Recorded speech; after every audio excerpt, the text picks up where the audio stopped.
लोग तुम्हारी चिता की आखिरी लकड़ी के जलने तक का वेट करेंगे और जब वो आखिरी लकड़ी भी जल करके बुझ जाएगी तब तुम्हारा भाई, बेटा, दोस्त ये सब अनंत समय के लिए तुम्हें शमशान में छोड़कर तुम्हारी अगली यात्रा के लिए अलविदा बोलकर छोड़कर वापस अपने घरों में लौट जाएंगे।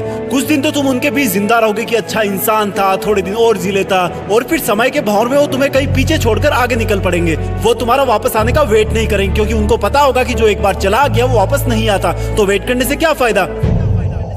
बस तुम्हारी कहानी यहीं पर खत्म हो जाएगी।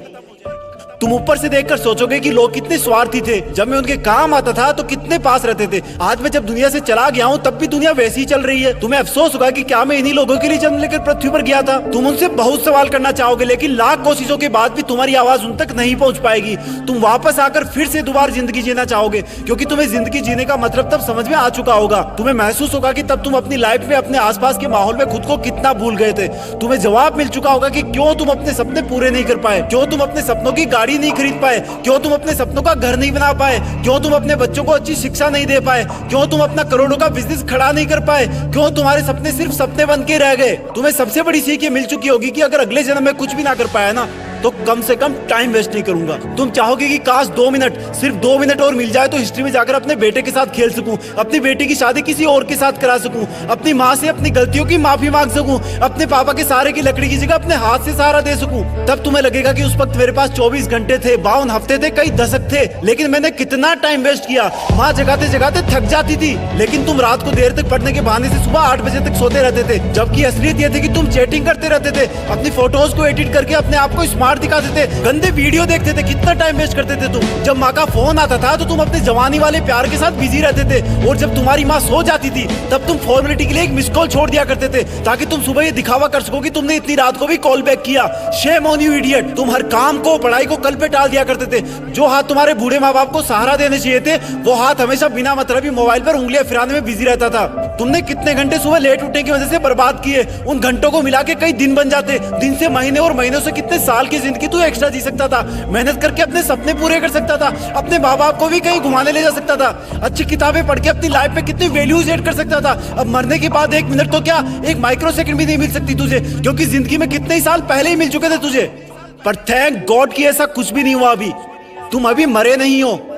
थैंक गॉड कि आज तुम थैंक गॉड बोलने के लायक इस धरती पर बचे हुए हो। तुम्हारा वक्त, तुम्हारे सपने अभी पूरे नहीं हुए हैं। तुम्हारे माँ बाप, घर वाले अब भी तुम्हारे सफल होने का वेट कर रहे हैं। तुम्हारा दिल अब भी तुम्हारे सपने पूरे होने का वेट कर रहा है। थैंक गॉड कि तुम्हारे हाथ की घड़ी अब भी तुम्हें वो दिन दिखाने का वेट कर रही है जब तुम एक हीरो की तरह लोगों के सामने खड़े होगे और लोग तुम्हारी रियल कहानियां सुनकर आंसुओं से भर जाएंगे, मोटिवेट होंगे। और उन लोगों को सबसे ज्यादा अफसोस होगा जिनने तुमको कुछ साल पहले मेहनत करने वाला ढोंगी कहा था लेकिन फिर भी तुम्हारे मन में उनके लिए 1% भी बुरी भावना नहीं होगी। ये अलार्म कल भी बजेगा। अगर तुम उठ गए तो ये तुम्हारे जिंदा रहने का सबसे पहला सबूत होगा। अगर तुम अलार्म बजने से भी पहले उठकर अलार्म को बंद करके अपने काम पर लग गए तो ये तुम्हारे सफल होने का सबसे बड़ा सबूत होगा।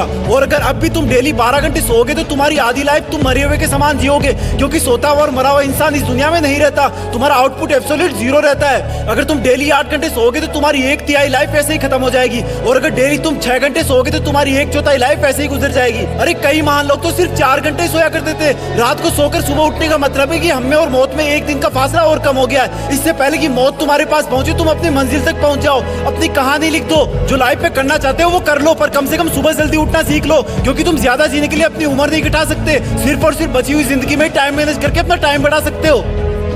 तुम्हें करना होगा, तुम कर सकते हो। You can do it, you can manage your time. तुम्हें बाद में पछताने से पहले अभी अपने टाइम को सही ढंग से यूज करना होगा।